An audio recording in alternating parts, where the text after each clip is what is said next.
Bonjour et bienvenue pour ce culte public du 10 décembre 2023. Je vous propose de commencer conjointement par la récitation du Père Saint, rituel qui est ouvert aux croyants et bien sûr aux consolés. Père Saint, Dieu légitime des bons esprits, qui n'a jamais trompé ni menti, ni erré, ni hésité.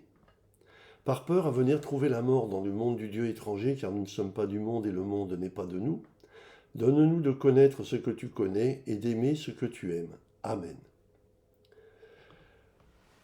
Le prêche d'aujourd'hui s'intitule L'équilibre.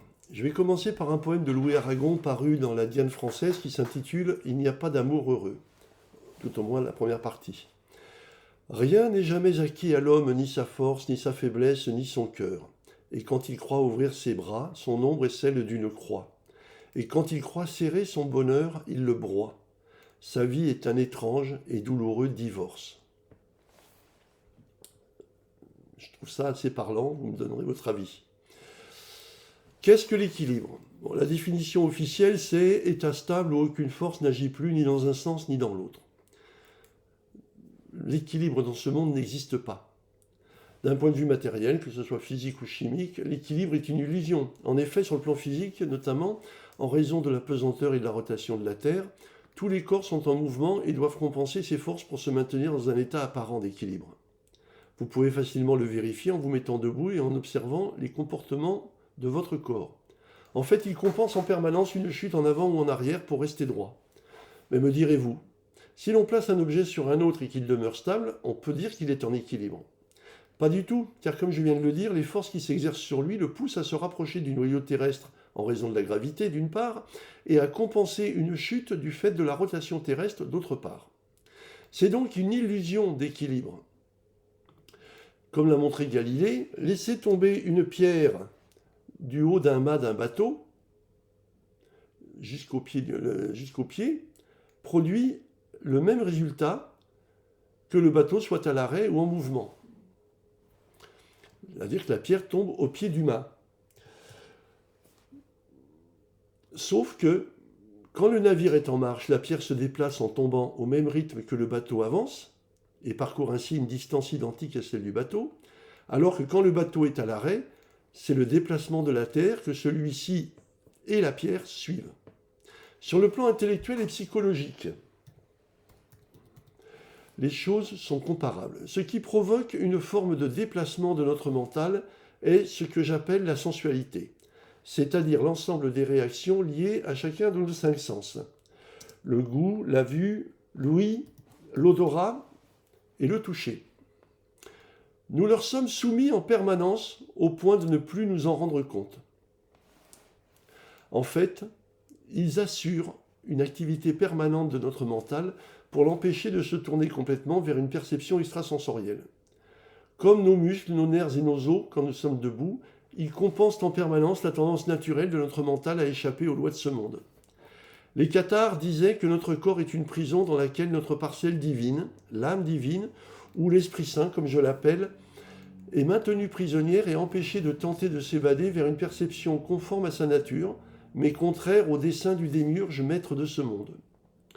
Pourtant, si nous ne pouvons pas obtenir un équilibre parfait sur le plan physique, faute de pouvoir lutter contre la gravité et le déplacement de la Terre, nous pouvons nous en approcher dans le domaine mental.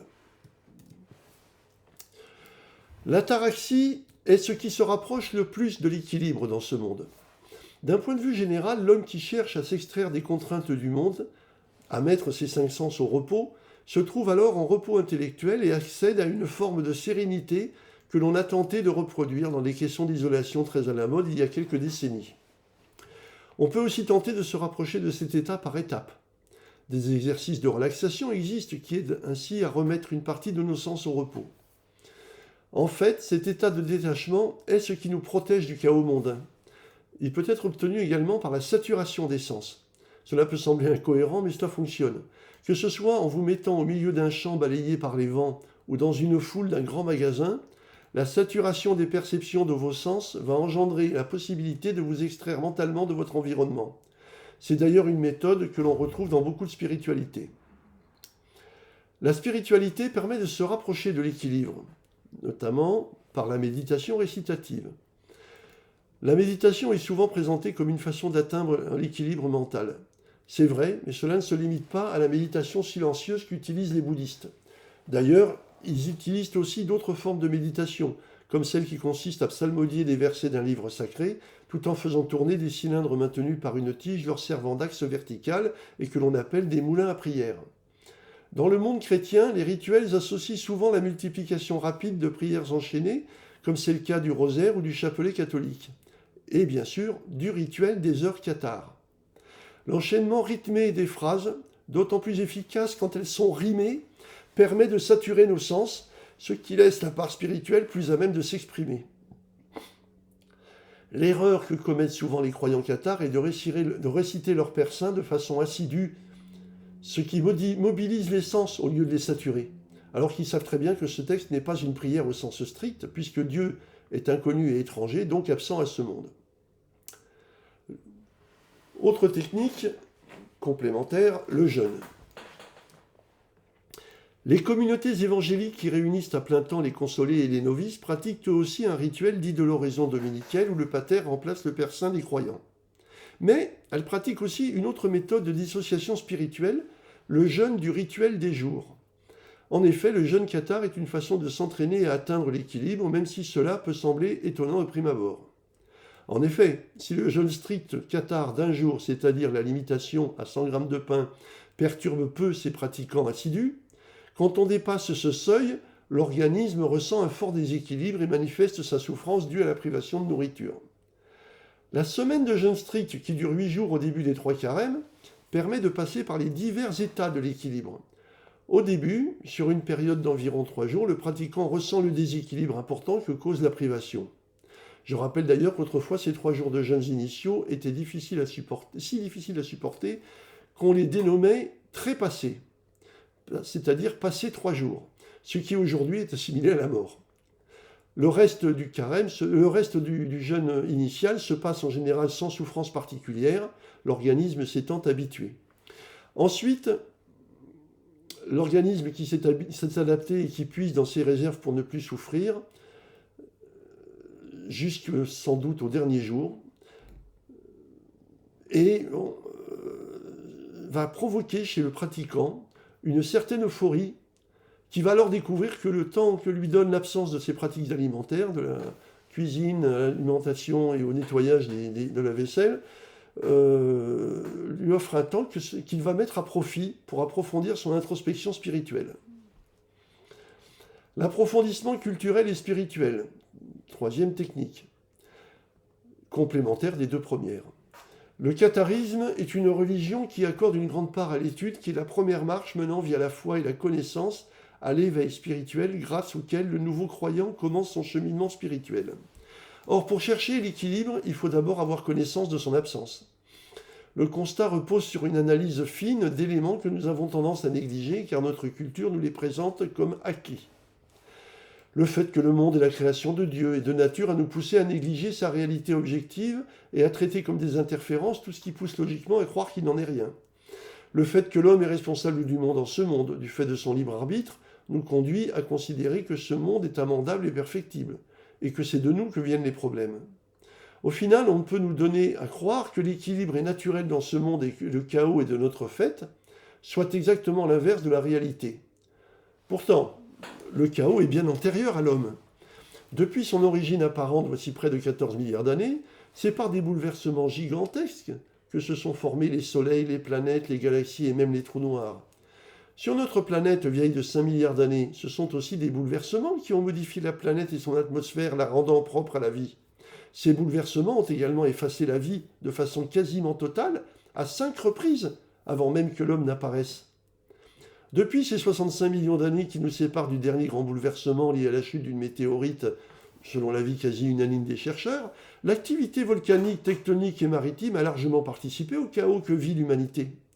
Pourtant, aucun de ces phénomènes n'a été le fait de l'homme. Alors, qui en est responsable ? Si l'homme a modelé la planète, ce n'est pas par malignité, mais simplement pour essayer de s'y faire une place vivable. En était-il conscient ? Pas davantage que la taupe n'est consciente des dommages qu'elle inflige à notre pelouse. Alors, qui faut-il croire? Ceux qui accusent l'homme du mal sur la terre ou ceux qui pensent que le mal a une autre cause? Voyons maintenant comment accéder à l'équilibre. Une fois constatée la réalité du mal en ce monde et l'innocence de l'homme dans la plupart de ses manifestations, il convient de chercher à savoir si l'équilibre est accessible. C'est là que le catharisme a montré que parallèlement à une pensée judéo-chrétienne orientée vers la recherche du pouvoir, il a existé une pensée chrétienne orientée vers la recherche d'une vérité compatible avec l'inspiration divine qu'on attribue à un individu venu nous apporter un message, ou qu'il s'agisse d'une inspiration ayant trouvé un terreau fertile dans la pensée de certains hommes exceptionnels. Pardon. Sortir du chaos mondain. Pour accéder à l'équilibre qui est absent de ce monde, il faut logiquement s'extraire du monde. Cela commence par séparer ce qui produit le chaos de ce qui produit l'équilibre. C'est ce que les cathares ont fait en attribuant le chaos au principe du mal et l'équilibre au principe du bien. Ensuite, il faut définir la place de l'homme entre ces deux pôles irréconciliables. Là encore, les cathares ont eu cette inspiration de concevoir que l'homme est composé d'une part éternelle issue du bien et d'une part charnelle et corruptible issue du mal. Enfin, il faut proposer une solution accessible à l'homme dans son état de soumission mondaine pour lui permettre de s'extraire du chaos à la recherche de l'équilibre. C'est encore ce que proposent les cathares avec leur doctrine basée sur la règle de justice et de vérité et sur le cheminement progressif qui va de l'état mondain à l'éveil, de l'éveil au détachement du novice, de la mise en pratique approfondie du novice au passage à l'état de consolé, et de l'état d'équilibre fragile du consolé à celui définitif du salut. Bien entendu, et les cathares le disent sans cesse, c'est une solution et non pas la solution. Ce qui définit quelle solution nous conviendra relève de notre culture et de nos savoirs. À condition qu'au final, celui qui cherche l'équilibre mette en œuvre des actions qui lui permettent de s'éloigner du chaos mondain, peu importe le cheminement qu'il choisit. Les niveaux d'accomplissement que je viens de survoler et que nous allons approfondir un petit peu. Ce qui va poser problème est de passer de l'état mondain à l'état d'éveil. En effet, cela nécessite la remise en question de ce qui fait notre nature en ce monde. Pour cela, il faut acquérir des savoirs qui vont nous montrer les failles des certitudes qui nous ont été inculquées depuis des siècles. C'est souvent très difficile quand nous sommes imprégnés par cette culture qui n'a d'autre but que de donner un sens au chaos. Au lieu de suivre aveuglément des directives qui prétendent nous offrir un salut clé en main, il nous faut tout reprendre à zéro. Interroger à la fois les sources pour y détecter des erreurs, des approximations, voire des mensonges, et interroger notre intuition pour voir si les deux peuvent coïncider. Si nous rencontrons des doutes et des incohérences dans ce que les sources nous donnent à voir, il faut les approfondir. Mais le plus important que nous devons rechercher, c'est de savoir si Dieu est celui qui nous décrit les sources, ou celui que nous propose notre intuition. Il est vraisemblable que dans le premier cas, le catharisme n'a pas l'ombre d'une chance de nous convenir. Si parmi les sources, celles qui nous viennent des cathares nous semblent plus cohérentes et mieux construites, nous devons nous interroger pour savoir si la totalité des éléments essentiels du catharisme, philosophie, doctrine, praxis, nous semble convenir à notre conception de la vie en ce monde et à ce que nous espérons pour après notre mort. Une réponse affirmative à ces questions ne peut que nous conduire à la certitude que le catharisme est notre voie spirituelle. C'est là la limite des savoirs. Celui qui vient de mettre un pied dans la voie du croyant va devoir faire appel à des outils bien moins faciles à manier s'il veut aller plus loin. Aucune philosophie ni religion ne dispose d'un système de pensée complet, sans faille et parfait, pour la bonne raison que la spiritualité n'est que le reflet de ce qui n'est pas de ce monde. Arrive un moment où le croyant va devoir abandonner le terrain ferme et sûr des certitudes pour entrer dans celui de la foi. Or, la foi demande d'accepter une part de doute, mais de considérer que ces doutes sont moins importants que notre intuition. Je ne peux pas détailler la foi car elle dépend de chacun. Souvent, on la découvre a posteriori, alors que l'on est déjà bien engagé dans une voie spirituelle. C'est en se retournant sur le chemin que nous avons parcouru entre le moment où nous avons réussi à ordonner et valider nos savoirs et celui où nous comprenons que nous avons désormais acquis la connaissance, c'est-à-dire la certitude irrépressible que la voie que nous avons choisie est la seule possible pour nous. Cet ensemble de savoir et de foi, ouvrant sur la connaissance, s'appelle l'éveil. Je n'irai pas plus loin, parce que la majeure partie d'entre nous ne sera pas en capacité de dépasser ce stade en raison des obligations mondaines qui nous sont faites et que nous devons respecter pour suivre la règle cathare. Mais le croyant éveillé n'a rien à envier au consolé. Ce n'est pas le consolé qui est la cheville ouvrière du catharisme, c'est le croyant. La recherche de l'équilibre par la méditation et la spiritualité se moque bien du statut mondain de celui qui l'atteint, même momentanément. Les sources inquisitoriales nous montrent bien que des croyants étaient au moins au niveau d'avancement des derniers consolés, souvent eux-mêmes formés à la hâte.